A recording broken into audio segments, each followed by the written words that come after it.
Hello everyone, welcome to teaching Pathshala. मैं हूं आपकी एजुकेटर ज्योति।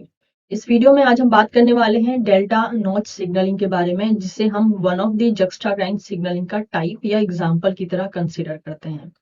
तो इस वीडियो को मैं बेसिक से लेकर जो है एडवांस तक लेकर जाऊंगी। ये जो टॉपिक है आपके दो यूनिट में बहुत इंपॉर्टेंट रहता है, एक है डेवलपमेंटल बायोलॉजी और दूसरा है सेल सिग्नलिंग।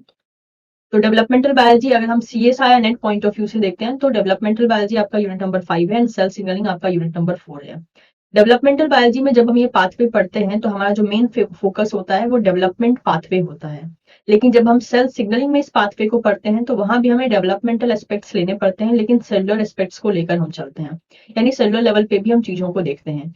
तो इस वीडियो को मैंने इस तरीके से बनाया है कि सेलुलर एस्पेक्ट्स भी कवर अप हो जाए और डेवलपमेंटल एस्पेक्ट्स भी कवर अप हो जाए। तो ये टॉपिक जो है दोनों ही यूनिट में क्लैश करता है। आपकी मर्जी है आप किस यूनिट के लिए जो है इस टॉपिक को टारगेट कर रहे हैं, और ये टॉपिक काफी ज्यादा इंपॉर्टेंट है। इसके साथ साथ अगर आप कॉलेज स्टूडेंट हैं, आपके बीएससी एमएससी या किसी और एग्जाम में भी ये टॉपिक अगर पूछा जाता है तो उस केस में भी आप इस लेक्चर को प्रेफर कर सकते हैं, क्योंकि ओवरऑल इसमें जो है मैक्सिमम चीजों का कवरेज होगा।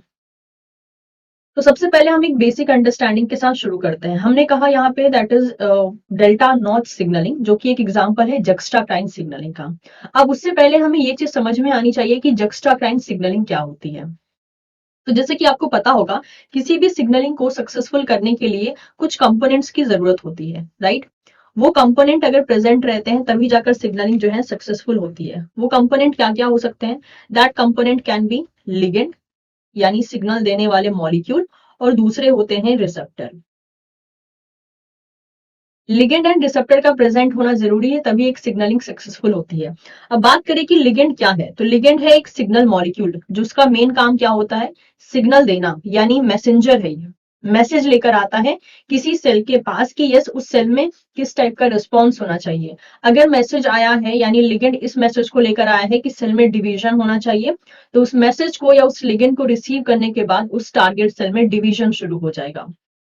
सेम केस में अगर एक लिगेंड सर्वाइवल का सिग्नल लेकर आया है, तो एक टारगेट सेल पे जब ये लिगेंड बाइंड करेगा उसके रिसेप्टर से, तो उस सेल में जो रिस्पॉन्स क्रिएट होगा वो होगा सर्वाइवल। तो कहने का मतलब ये है कि लिगेंड एक मैसेंजर की तरह काम करता है, एक सिग्नल मॉलिक्यूल की तरह काम करता है, जिसकी वजह से जो है सेल में रिस्पॉन्स क्रिएट होते हैं। अब सीधी सी बात है कि अगर सिग्नलिंग में लिगेंड है, यानी सिग्नल लाने वाला कोई है, तो उस सिग्नल को रिसीव करने वाला भी कोई होना चाहिए। तो ये जो सेकेंड कंपोनेंट है हमारा रिसेप्टर, ये कोई और नहीं, ये रिसीवर ही है, जो कि टारगेट सेल के मेम्ब्रेन पे पाया जाएगा। और ये रिसीवर जो है एक तरीके से सिग्नल को रिसीव करके रिस्पॉन्स करेगा। सारे रिसेप्टर ही प्लाज्मा मेम्ब्रेन पे प्रेजेंट नहीं रहते हैं, कुछ हमें सॉल्युबल रिसेप्टर भी देखने को मिलते हैं, जो कि एक अलग चैप्टर है, बट इस बात को ध्यान में रखिएगा, सारे ही रिसेप्टर मेम्ब्रेन पे पाए नहीं जाते हैं, कुछ सॉल्युबल रिसेप्टर्स भी होते हैं जो हमें सेल के अंदर मिलते हैं। It can be in the cytoplasm, it can be in the nucleus. लेकिन अभी हम जिसकी बात कर रहे हैं वो हमें मेम्ब्रेन पे देखने को मिलेगा। तो इस तरीके से सिग्नलिंग के हमने दो मेन कंपोनेंट को देखा, दैट इज लिगेंड जो कि होगा सिग्नल मॉलिक्यूल, और दूसरा होगा रिसेप्टर जो कि काम करेगा रिसीवर की तरह। रिसेप्टर का काम होता है लिगेंड से बाइंड करना। अक्सर देखा गया है कि ये जो रिसेप्टर और लिगेंड की बाइंडिंग होती है ना, ये बहुत स्पेसिफिक होती है। ऐसा नहीं है कि किसी भी रिसेप्टर से कोई भी लिगेंड बाइंड कर जाएगा, नहीं, इनके बीच में काफी स्पेसिफिसिटी होती है, इसीलिए एक पर्टिकुलर लिगेंड के प्रेजेंट रहने पे ही एक रिसेप्टर जो है एक्टिवेट होता है। तो जैसे कि हम बात कर रहे थे, ये तो था एक बेसिक टर्म्स के बारे में हमने समझ लिया। जैसे कि हम बात कर रहे थे जक्स्टाकाइन सिग्नलिंग, ये क्या होती है? तो देखिए, अगर कोई सेल अगल बगल प्रेजेंट है, जैसे कि मान लीजिए कोई नेबरिंग सेल है, एक ये सेल है और एक ये सेल है, इसको हम कहते हैं नेबरिंग सेल, यानी पड़ोसी सेल, जस्ट बगल में पाया जाने वाला सेल। इन नेबरिंग सेल से बातचीत करने का, यानी कम्युनिकेट करने का तरीका दो हो सकता है। एक हो सकता है पैराकाइन सिग्नलिंग के द्वारा, दूसरा होता है जक्स्टाकाइन सिग्नलिंग के द्वारा। ये दोनों ही सिग्नल जो है नेबरिंग सेल में देखे जाते हैं, यानी आसपास जो सेल आसपास है, अगर दो सेल्स के बीच में बहुत ज्यादा डिस्टेंस है तो ये सिग्नलिंग काम नहीं करेगी। इनके लिए जो है थोड़ा सा क्लोज प्रॉक्सिमिटी होना जरूरी है। पैराकाइन सिग्नलिंग में क्या होता है, देखिए, पहला सेल ये है, दूसरा सेल ये है, ठीक है, ये दोनों के बीच में जो डिस्टेंस है वो काफी ज्यादा क्लोज प्रॉक्सिमिटी में है, यानी काफी कम डिस्टेंस है, जिसकी वजह से देखिए ये जो पहला वाला सेल है, this cell is a sender cell. Sender यानी ऐसा सेल जो कि सिग्नल को सेंड करेगा। और ये जो यहाँ पे मॉलिक्यूल रिलीज हो रहे हैं ना, देखिए ये है सिग्नलिंग प्रोटीन, यानी सिग्नलिंग मॉलिक्यूल, जिसको कि हम लिगेंड का नाम दे रहे हैं। तो सेंडर सेल ने इन लिगेंड्स को रिसीव किया। जो रिसीवर सेल है, ठीक है, ये है, that is your receiver cell. Cell number 2, इसके बाद देखिए रिसेप्टर है। रिसेप्टर क्या होते हैं? रिसेप्टर जो है यहाँ स्पेशली इस केस में जो है ये होंगे मेम्ब्रेन प्रोटीन, यानी मेम्ब्रेन पे पाए जाने वाले प्रोटीन। ये मेम्ब्रेन प्रोटीन क्या करेंगे? इस लिगेंड को रिसीव करेंगे, और रिसीव करके क्या करेंगे? रिसीव करके ये रिस्पॉन्स देंगे। वो रिस्पॉन्स फास्ट हो सकता है, वो रिस्पॉन्स स्लो हो सकता है। तो इस केस में क्या हुआ? इस केस में ये जो लिगेंड है ये सिक्रीट हुआ बाहर की तरफ और दूसरे सेल के द्वारा रिसीव किया गया, और इसको होने के लिए काफी डिस्टेंस कम चाहिए होता है सेल्स के बीच में। ये होता है पैराकाइन सिग्नलिंग। दूसरे केस की बात करें तो दूसरा होता है जक्स्टाकाइन सिग्नलिंग। जक्स्टाकाइन सिग्नलिंग भी जो है आपको नेबरिंग सेल में ही देखने को मिलेगी, लेकिन एक डिफरेंस होगा। क्या वो डिफरेंस होगा? डायरेक्ट कॉन्टैक्ट का। यानी जक्स्टाकाइन सिग्नलिंग में जो सिग्नलिंग होगी वो डायरेक्ट फिजिकल कांटेक्ट के थ्रू होगी। मतलब कि ये मेरा हाथ है और ये हाथ है, अगर मैं इसको इस तरीके से कनेक्ट करती हूँ तो मैं कहूंगी ये फिजिकल कांटेक्ट है। लेकिन पैराकाइन सिग्नलिंग में कोई फिजिकल कांटेक्ट नहीं था। एक सेल दूसरे सेल से डायरेक्टली किसी भी मीडियम से अटैच नहीं हो पा रही है। लेकिन जक्स्टाकाइन में देखिए क्या होता है? जक्स्टाकाइन में एक सेल होता है, ठीक है। ये सेल के सरफेस पे एक प्रोटीन पाया जाता है, और दूसरे सेल के सरफेस पे भी एक प्रोटीन पाया जाएगा। एक प्रोटीन सीधी सी बात है लिगेंड की तरह काम करेगा, और दूसरा प्रोटीन जो है रिसेप्टर की तरह काम करेगा। और इस तरीके से इनके बीच में ये जो फिजिकल अटैचमेंट है वो देखा जाएगा। इसीलिए हम जक्स्टाकाइन सिग्नलिंग को जो है कॉन्टैक्ट डिपेंडेंट सिग्नलिंग भी कहते हैं, क्योंकि ये कॉन्टैक्ट पे डिपेंड होता है। कॉन्टैक्ट जब होगा दो सेल्स के बीच में तभी ये सिग्नलिंग देखने को मिलेगी, और इसको हम जक्स्टाकाइन के नाम से भी जानते हैं। तो आपको डिफरेंस समझ में आ गया होगा paracrine signalling and juxtacrine signalling के बीच में। ध्यान ये रखना है कि पैराकाइन सिग्नलिंग भी नेबरिंग सेल में हो सकती है, जक्स्टाकाइन सिग्नलिंग भी नेबरिंग सेल में हो सकती है। क्योंकि हम डेल्टा नॉच पाथवे पढ़ रहे हैं, delta notch pathway is example of juxtacrine signalling, इसलिए हमने यहाँ पे इसके बेसिक्स को डील किया। उम्मीद करती हूँ ये चीज आपको समझ में आ गई होगी।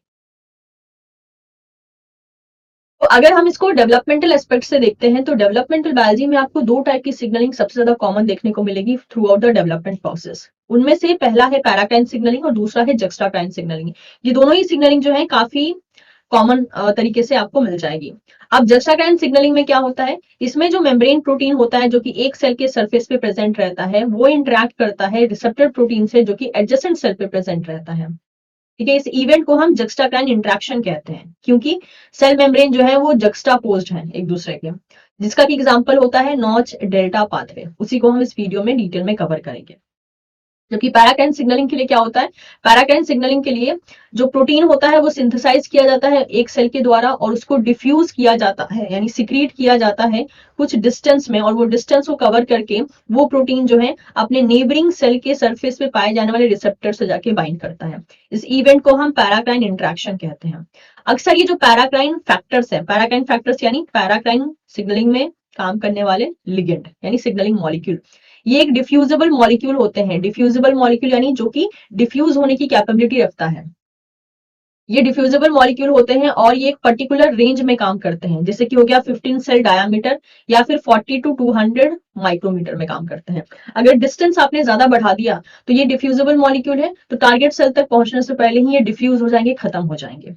ठीक है, तो ये एक बेसिक डिफरेंस हो गया between the paracrine signalling and juxtacrine signalling. और अगर हम जक्स्टाकाइन सिग्नलिंग की बात करें तो मान लीजिए ये एक सेल है, मैं आपको एक पिक्चर बना के भी दिखा देती हूँ, ये दूसरा सेल है।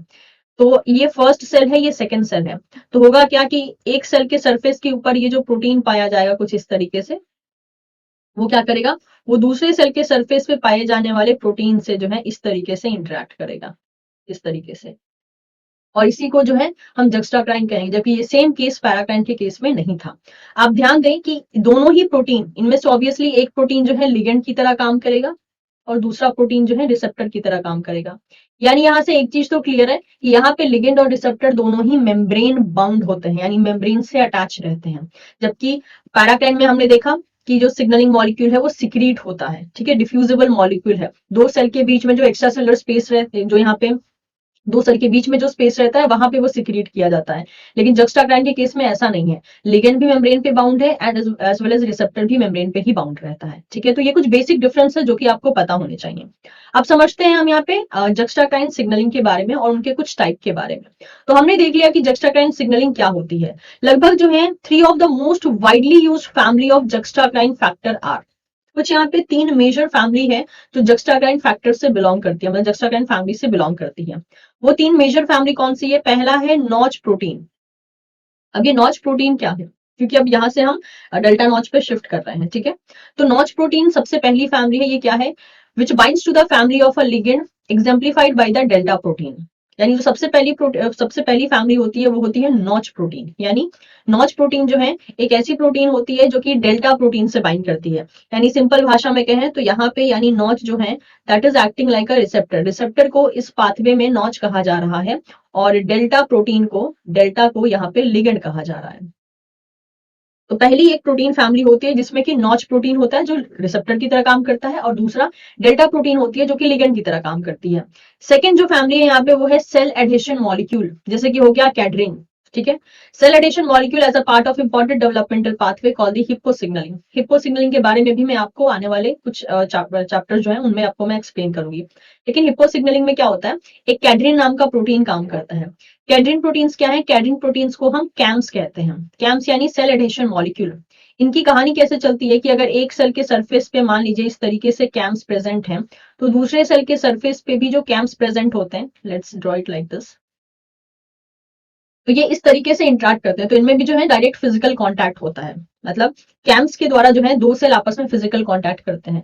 तो जहां पे फिजिकल कांटेक्ट होगा, जहां पे कांटेक्ट डिपेंडेंट सिग्नलिंग होगा, वहीं पे जो है हम जक्स्ट्राकाइन की बात करेंगे। तो यहाँ पे भी एग्जाम्पल जक्स्ट्राकाइन का हो जाता है, जिसमें कि हम कैडरिन का एग्जाम्पल लेते हैं। और हमारा तीसरा एग्जाम्पल है that is ephrin receptor and their ephrin ligand, ठीक है। एफ्रिन रिसेप्टर और एफ्रिन लिगेंड जो है ये भी एक तरीके से जक्स्ट्राकाइन सिग्नलिंग में पार्टिसिपेट करते हैं। तो जैसे कि मेंशन है, when the ephrin on one cell bind to the ephrin receptor on the adjacent cell, signalling are send to each of the two cells, ठीक है। यानी एक सेल पे एफ्रिन लिगेंड है और एक सेल पे एफ्रिन रिसेप्टर, जब दोनों के बीच में बाइंडिंग होती है तो सिग्नल जो है सेंड किया जाता है। These signal are often those of either the attraction और repulsion, and ephrin are often seen where the cells are being told where to migrate and where boundaries are forming. तो जब एफ्रिन जो है, एफ्रिन लिगेंड जब अपने एफ्रिन रिसेप्टर से bind करता है, तो ये जो बाइंडिंग होती है उसके थ्रू एक रिस्पॉन्स क्रिएट होता है।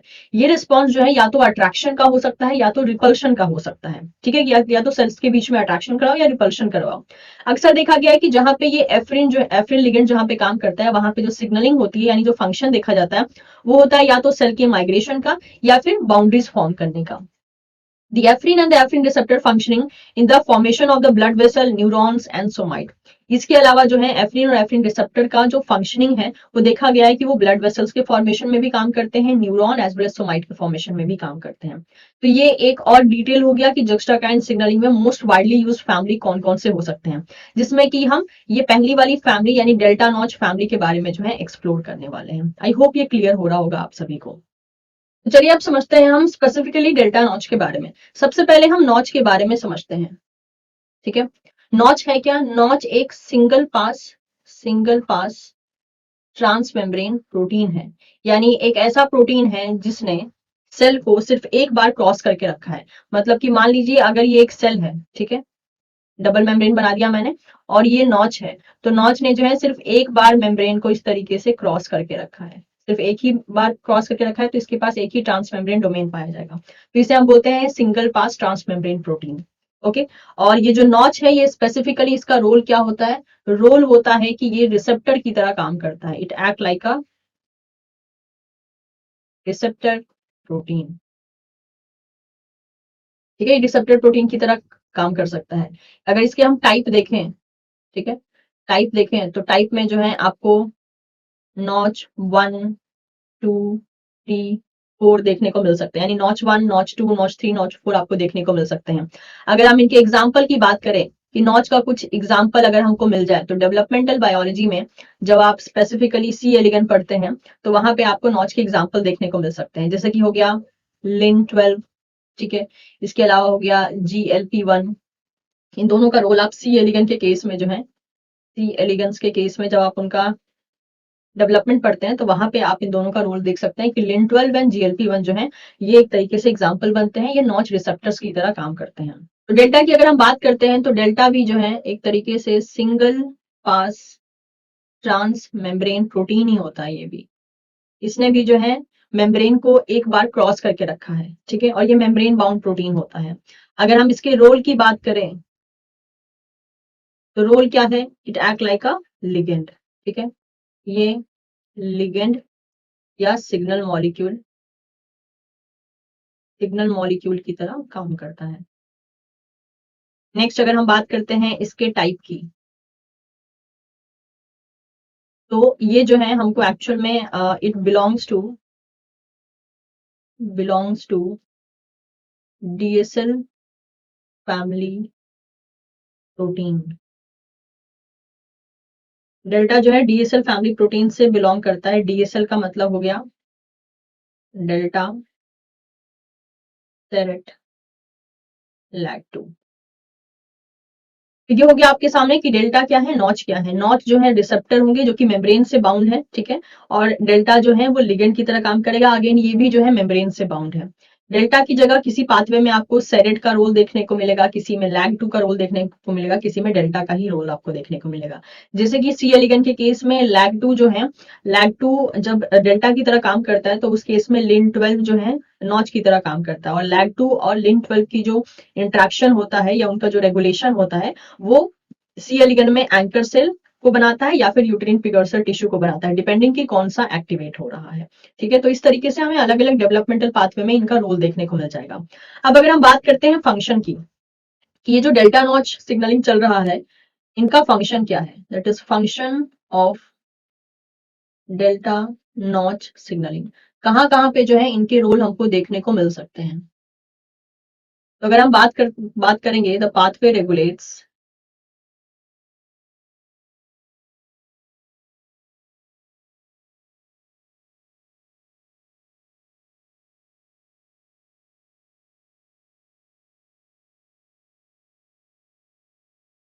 ये जो पाथवे है ये मल्टीपल फंक्शन को रेगुलेट करता है। जैसे कि सबसे पहले अगर हम बात करें तो सेल फेट को गेन करने में मदद करता है, ठीक है। सेल डिफरेंशिएशन करवाने में मदद करता है, ये डेवलपमेंटल एस्पेक्ट हो गया। सेल के प्रोलिफरेशन में मदद करता है, ये सेलुलर एंड डेवलपमेंटल दोनों हो गया। इसके अलावा सेल डेथ में अपना रोल प्ले करता है, mainly in all मेटाजोआंस।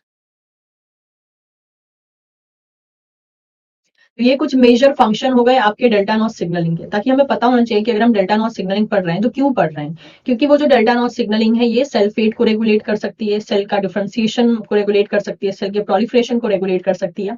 In fact cell death में भी रोल देखा गया। इनफैक्ट ये भी देखा गया कि कितने ही ऐसे कैंसर कंडीशन है जिसमें कि नॉच रिसेप्टर को म्यूटेटेड कंडीशन में पाया गया है। ठीक है, तो आप चाहें तो उतने एडवांस लेवल पे भी एक बार आप नॉच रिसेप्टर के बारे में कुछ चीजों को जो है गेन कर सकते हैं कि नॉच रिसेप्टर का किस तरीके से रोल जो है कैंसर प्रोग्रेशन में होता है। ये हो गई सिग्नलिंग की बात। अब हम पाथवे के ऊपर फोकस करते हैं कि पाथवे कैसे काम करता है। सो लेट्स कंसीडर कि ये जो ऊपर वाला सेल है this is a first cell, ठीक है। जिसके ऊपर क्या प्रेजेंट है, जिसके ऊपर प्रेजेंट है दैट इज एक तरीके से डेल्टा, ठीक है। Let's consider this is a delta, single pass transmembrane protein है ये। और जो इसका रिसेप्टर होगा वो भी क्या होगा, वो रिसेप्टर कुछ हम इस तरीके से बना देते हैं। इसने ये हो गया दैट इज नॉच, ठीक है। तो जब डेल्टा एंड नॉच की बाइंडिंग होती है तो इनके बाइंडिंग की वजह से क्या होता है, ऑब्वियसली ये जो सेकंड सेल है ये सेल कौन सा होगा, ये होगा रेस्पॉन्डिंग सेल, यही रिस्पॉन्ड करेगा। तो इनके बीच में जो सिग्नलिंग होती है इस इंट्रैक्शन की वजह से रिस्पॉन्डिंग सेल के साइटोप्लाज्मिक एरिया में, this is a cytoplasm, right. Cytoplasm area में एक क्लीवेज एंजाइम एक्टिवेट होता है जिसको कि हम बोलते हैं गामा सिक्रीटेज। गामा सिक्रीटेज फैमिली का ही एक सब यूनिट है जिसे हम की एक और हम नाम देते हैं, उसके बारे में भी मैं आपको बताऊंगी। ये जो गामा सिक्रीटेज एंजाइम होता है ये क्या करता है, ये यहाँ पे जो सी टर्मिनल होता है इस सी टर्मिनल को जो है क्लीव करता है। तो यहाँ पे हो जाता है क्लीवेज। ये क्लीवेज होने के बाद क्या होता है कि ये जो इसका सी टर्मिनल क्लीव हुआ है वो चला जाता है कहाँ पे, that is in the nucleus. और न्यूक्लियस में जो यहाँ पर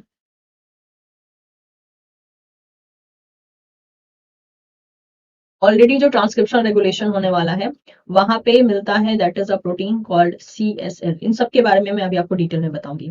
इस CSL से जाकर जो है ये जो क्लीव्ड पार्ट होता है ये बाइंड करता है कुछ इस तरीके से। और वो ट्रांसक्रिप्शन जो कि अभी तक जो है इनहिबिटेड था, उसे क्या कर देता है, उसे कर देता है दैट इज एक्टिवेट। और एक्टिवेट होने के बाद वेरी ऑब्वियस ये जो ट्रांसक्रिप्शन होता है वो ट्रांसक्रिप्शन हो जाता है किसका, उन टारगेट जीन का जो कि इस डेल्टा नॉच पाथवे से एक्टिवेट होने वाले थे। ये एक ओवरव्यू है, इसका अभी मैं डिटेल वर्जन भी आपको थोड़ी देर में समझाऊंगी कि ये कैसे काम करता है।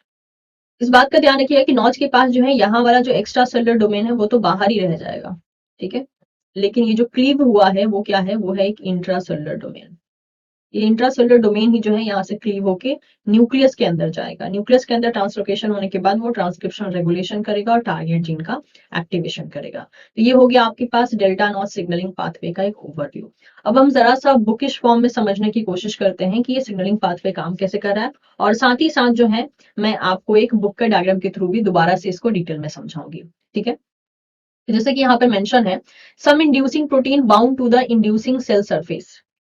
कुछ ऐसे प्रोटीन्स होते हैं जो इंड्यूस करते हैं सेल को, यानी सेल को सिग्नलिंग देते हैं और वो सेल सरफेस से ही बाइंड करके रखते हैं। ऐसे प्रोटीन में चले आते हैं डेल्टा, ठीक है। जैग का भी एक एग्जांपल है, जैग चला आया, सेरेट चला आया, ठीक है। डेल्टा फैमिली से एक और प्रोटीन बिलोंग करता है जिसको कि हम बोलते हैं APX1। ये भी जो है आपको एक तरीके से देखने को मिल जाएगा सी एलिगन में, ठीक है। तो APX1 भी जो है इस मतलब डेल्टा की तरह ही बिहेव करता है, तो हम कह सकते हैं it is example of delta. तो ऐसे सेल जिनके सरफेस के ऊपर प्रोटीन, यानी ऐसे प्रोटीन जो कि लिगेंड की तरह काम करते हैं, वो डेल्टा हो सकते हैं, वो APX1 हो सकता है, जैग्ड हो सकता है, सेरेट प्रोटीन हो सकता है। और ये किससे बाइंड करते हैं, ये नॉच प्रोटीन से बाइंड करते हैं जो कि रिसेप्टर की तरह काम करता है, जो सामने वाले सेल पे प्रेजेंट रहेगा, ठीक है। नॉच भी जो है ऑब्वियसली सेल मेम्ब्रेन से एक्सटेंडेड होता है, यानी ये भी जो है एक तरीके से सेल मेम्ब्रेन से ही बाउंड है, और अपने एक्सटर्नल डोमेन से ये कांटेक्ट करता है डेल्टा से, जैग्ड से या फिर सेरेट प्रोटीन से, डिपेंडिंग कि कौन सा टारगेट सेल पे कौन से डेल्टा प्रेजेंट है, और वो इस बात पे भी डिपेंड करता है कि वो कौन सा ऑर्गेनिज्म है, ठीक है, कौन से ऑर्गेनिज्म है और कौन सा टारगेट सेल है। इसके बेसिस पे जो है वहां पे डेल्टा प्रेजेंट रह सकता है, जैग्ड रह सकता है, सेरेट रह सकता है, या APX1 रह सकता है, depending upon the cell type और ऑर्गेनिज्म टाइप। तो जो भी नॉच प्रेजेंट है वो इनमें से कोई भी लिगेंड से एट अ टाइम बाइंड कर सकता है, जो भी लिगेंड वहां पे सेल स्पेसिफिक बेसिस पे प्रेजेंट रहता है। डेल्टा भी यहाँ पे single pass transmembrane signal protein होता है। जब यहाँ पे कॉम्प्लेक्स फॉर्म होता है, when the complex to one of these ligand, यानी इन लिगेंड में से किसी भी लिगेंड के साथ जब नॉच बाइंड करता है, नॉच में कुछ कन्फर्मेशनल चेंजेस आते हैं।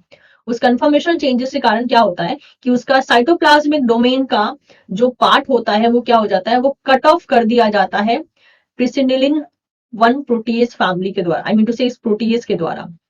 ये जो प्रिसिनिलिन है ये सब यूनिट माना जाता है गामा सिक्रीटेज का, ठीक है। तो मैंने आपको गामा सिक्रीटेज एक तरीके से फैमिली बता दी, उसी का सब यूनिट होता है दैट इज प्रिसिनिलिन 1। तो प्रिसिनिलिन 1 जो है ये एक प्रोटीएज की तरह काम करता है। तो कोई भी क्वेश्चन में जो है दोनों में से कोई भी वर्ड आ सकता है, it may be a gamma secretase या फिर प्रिसिनिलिन 1 के बारे में पूछा जा सकता है। जो क्लीव्ड पोर्शन होता है वो न्यूक्लियस में एंट्री लेता है और तब जाकर वो बाइंड करता है एक डोरमेंट ट्रांसक्रिप्शन फैक्टर जो कि CSL फैमिली से बिलोंग करते हैं, यानी एक ऐसे ट्रांसक्रिप्शन फैक्टर जो अभी तक एक्टिव नहीं है, and that is belonging from CSL family. उससे जाकर जो है ये जो क्लीव पार्ट होता है C टर्मिनल नॉच का, वो जाकर बाइंड करता है। जब यहाँ पे नॉच प्रोटीन जो है बाइंड करता है तो उस टाइम पे CSL एक्टिव होकर ट्रांसक्रिप्शन फैक्टर की तरह काम करता है, और ये तब जाकर जो है टारगेट जीन का एक्टिवेशन करता है। ये जो एक्टिवेशन होता है that is thought to involve the recruitment of histone acetyltransferase. तो ये जो यहाँ पे CSL का एक्टिवेशन हुआ है और ये जो टारगेट जीन का एक्टिवेशन कर रहा है, इसमें जो है हिस्टोन एसिटाइल ट्रांसफरेज का भी इस टाइम पे रिक्रूटमेंट होता है। अब यहाँ पे आप पिक्चर देख सकते हैं, पिक्चर और भी अच्छे से आपको क्लियर कर देगा। जैसे कि ये हो गया सिग्नलिंग सेल, जिसके सरफेस के ऊपर डेल्टा प्रेजेंट है दैट इज लिगेंड, राइट। तो देखिए हो क्या रहा है एक्चुअल में, जब लिगेंड नहीं है that is there is no ligand, minus ligand, तो उस टाइम पे क्या होगा, notch as it is present है। ये जो प्रोटीएज है जो कि एक तरीके से गामा सिक्रीटेज फैमिली का प्रोटीएज है, ये एज इट इज है, इसका एक्टिवेशन नहीं हुआ। ये है रिसीविंग सेल, रिसीविंग सेल में आप देख सकते हैं जो CSL है यहाँ पे, CSL जो है इनएक्टिव है क्योंकि इसके ऊपर रिप्रेसर ने बाइंड करके रखा है, और टारगेट जीन का देखिए there is no transcription.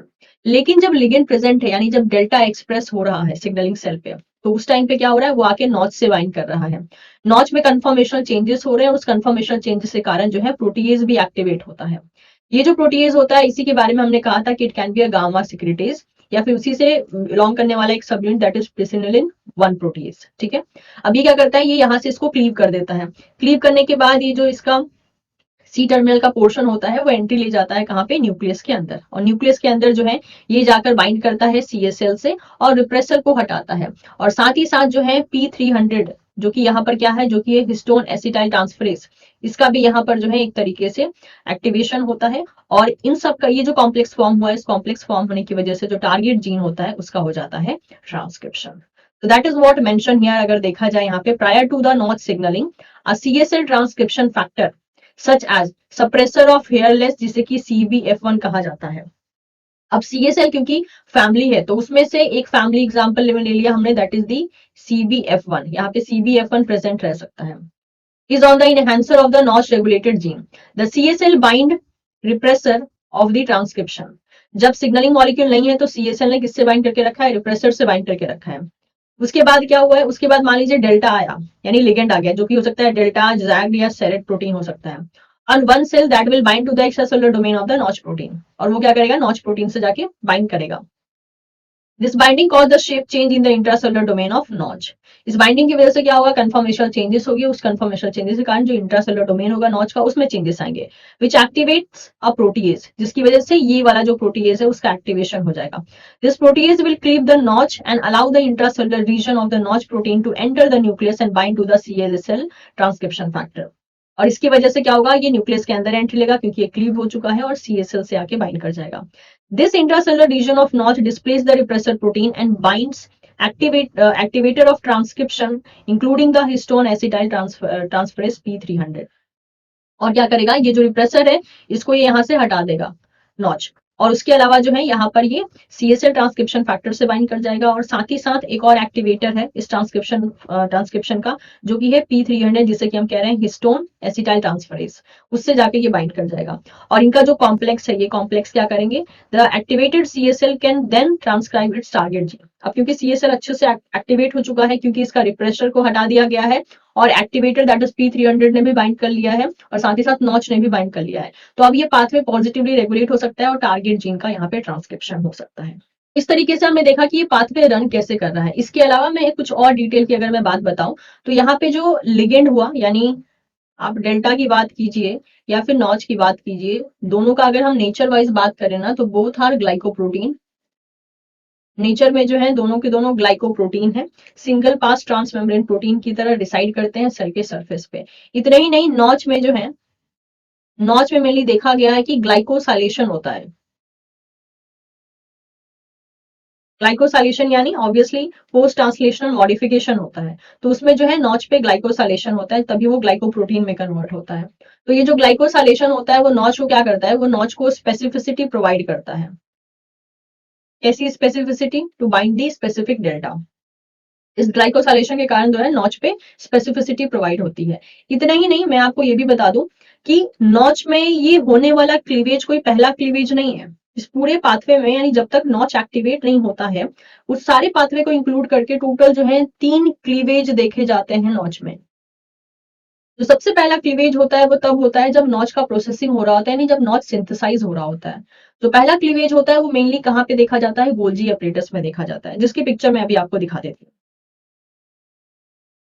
You can see here, यहाँ पे आप देख सकते हैं कि सबसे पहला जो यहाँ पे प्रोसेसिंग हो रहा है, प्रोसेसिंग यानी जब यहाँ पे नॉच सिंथेसाइज हो रहा है, उस टाइम पे ही जो है यहाँ पे फर्स्ट जो पोजीशन आप देख रहे हैं, यहाँ पे सबसे पहले नॉच का क्लीवेज होता है, that is cleavage at site 1 in a Golgi. तो सबसे पहला, क्योंकि 3 सक्सेसिव क्लीवेज होते हैं, 3 बार क्लीवेज होता है नॉच का, तब जाके आपको ये फाइनल सिग्नलिंग देखने को मिलती है।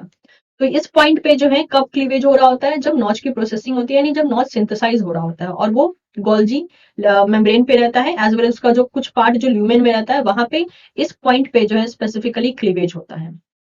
इसके बाद इसको ट्रांसलोकेट किया जाता है प्लाज्मा मेम्ब्रेन पे। प्लाज्मा मेम्ब्रेन पे आने के बाद जब ये डेल्टा से बाइंड करता है, ठीक है, डेल्टा से जब जाके बाइंड करता है, तो उस टाइम पे इस पॉइंट पे जो है नॉच का क्लीवेज होता है, जो कि ऑब्वियसली इसके एक्स्ट्रा सेलुलर डोमेन में है। और एक्स्ट्रा सेलुलर डोमेन में जब क्लीवेज होता है, तो उस टाइम पे वो क्लीवेज होने के कारण ये जो नॉच का आधा पार्ट है और डेल्टा का जो पार्ट है, ये क्या हो जाते हैं, ये एंडोसाइटोस कर लिए जाते हैं। और जो बचा हुआ पार्ट है उनमें से जो तीसरा क्लीवेज होता है वो यहाँ पे होता है, जो अभी अभी जस्ट हमने पाथवे में देखा। तो यानी हम कह सकते हैं 2 क्लीवेज यहाँ पे डेल्टा के बाइंड करने के बाद हुआ। एक क्लीवेज एक्स्ट्रा सेलुलर डोमेन में और दूसरा second cleavage extra cellular domain में और थर्ड क्लीवेज जो है इंट्रा सेलुलर डोमेन में, जहां पे हमने गामा सिक्रीटेज एंजाइम का रोल देखा। ये जो टोटल 3 क्लीवेज है, ठीक है, यहाँ पे साइट 2 पे सेकंड क्लीवेज हुआ और साइट 3 पे जो है थर्ड क्लीवेज हुआ। थर्ड क्लीवेज के बाद जो यहाँ पे नॉच का जो एक तरीके से साइटोप्लाज्मिक पोर्शन होता है वो जाके न्यूक्लियस में एंट्री लेता है, और न्यूक्लियस में एंट्री लेने के बाद तब जाके जो है वहां पे एक तरीके से ट्रांसक्रिप्शनल रेगुलेशन देखा जाता है। ठीक है, तो ये हो गया आपका टोटल 3 क्लीवेज। ये थोड़ा सा एडवांस में मैंने बताया कि किस तरीके से 3 क्लीवेज यहाँ पे देखा जा रहा है, और इस 3 क्लीवेज के द्वारा हमको फाइनल पाथवे देखने को मिलता है। पहला तो क्लीवेज बिना डेल्टा के होता है, और उसके बाद के जो 2 बाकी क्लीवेज होते हैं वो डेल्टा के बाइंड करने के बाद होते हैं। Second cleavage extra cellular area में हो रहा है, एंड थर्ड क्लीवेज जो है इंट्रा सेलुलर एरिया में हो रहा है, जो कि आप देख ही सकते हैं। ये देखिए, ये एक्स्ट्रा सेलुलर स्पेस है तो इसके बाहर ये क्लीवेज हो रहा है, और ये अंदर वाला जो है एक तरीके से साइटोसॉलिक एरिया है, तो ये इंट्रा सेलुलर क्लीवेज है। और यहाँ पे जो एंजाइम आके क्लीव करता है, दैट इज गामा सिक्रीटेज, वो भी मेम्ब्रेन बाउंड ही होता है वो एंजाइम, तब जाके वो क्लीवेज कर पाता है इंट्रासेलुलर डोमेन का, that is which is present in the mainly notch receptor. अब आप ये भी सोचेंगे कि पहला क्लीवेज क्यों हुआ? पहला क्लीवेज इसलिए हुआ ताकि जो हमारे पास नॉच आ सके वो एक तरीके से मेच्योर नॉच रिसेप्टर आ सके, जो कि हेट्रोडाइमर फॉर्म में हो। जैसे ये आप देख सकते हैं, दिस इज नॉट अ हेट्रोडाइमर, लेकिन दिस इज अ हेट्रोडाइमर। हेट्रोडाइमर, ठीक है, तो ये वाला एक सब यूनिट, ये वाला एक सब यूनिट, तो ये हेट्रोडाइमर फॉर्म में आ सके, जो कि एक मैच्योर नॉच माना जाता है। नेक्स्ट, ये जो एंडोसाइटोसिस किया जाता है किसका, दैट इज डेल्टा, और जो एक्स्ट्रा सेलुलर डोमेन था नॉच का, ये कॉम्प्लेक्स का एंडोसाइटोसिस कर लिया जाता है उस सेल के द्वारा जो सेल डेल्टा को एक्सप्रेस कर रही होती है। सेकेंड क्लीवेज होने के पीछे का रीजन क्या है? सेकेंड क्लीवेज होने के पीछे का रीजन ये है कि यहाँ पे जो एक्स्ट्रा सेलुलर क्लीवेज साइट होती है उसे एक्सपोज किया जा सके, तब जाके जो है वहां पे क्लीवेज होता है। एंड देन जो इसका अंदर कन्फर्मेशन चेंजेस होता है नॉच के अंदर, वो क्या करता है, वो सेल के अंदर पाए जाने वाले गामा सिक्रीटेज एंजाइम को, जिससे कि बिलोंग करता है पिसिनिलिन 1 प्रोटीएज, उसका एक्टिवेशन हो सके, और तब जाके जो है वो साइटोप्लाज्मिक एरिया में क्लीवेज कर सके नॉच का, एंड देन नॉच का साइटोप्लाज्मिक एरिया जो है या साइटोप्लाज्मिक डोमेन जो है वो एंट्री लेगा न्यूक्लियस के अंदर, एंड देन वहां पे वो जो रेगुलेटिव जीन होंगे या ट्रांसक्रिप्शन जीन होंगे उनका मेनली ट्रांसक्रिप्शन करवाएगा। तो ये था सारा डिटेल एक्चुअल में कि नॉच सिग्नलिंग पाथवे कैसे चलता है। हमने यहाँ पे नॉच का प्रोसेसिंग भी देखा, उसका एक्टिवेशन भी देखा, डेल्टा का हमने रोल देखा, डेल्टा बाइंडिंग के बाद क्या क्या चीजें होती हैं, और साथ ही साथ हमने पाथवे को भी समझने की यहाँ पे कोशिश की। मैं उम्मीद करती हूँ कि ये जो भी हमने पोर्शन डिस्कस किया है ये आपको समझ में आ गया होगा। अगर आपके पास कोई डाउट होता है तो आप मुझे कमेंट सेक्शन में बता सकते हैं। आपको मेरी कोशिश कैसे लग रही है इसके बारे में भी आप फीडबैक दे सकते हैं कमेंट सेक्शन में।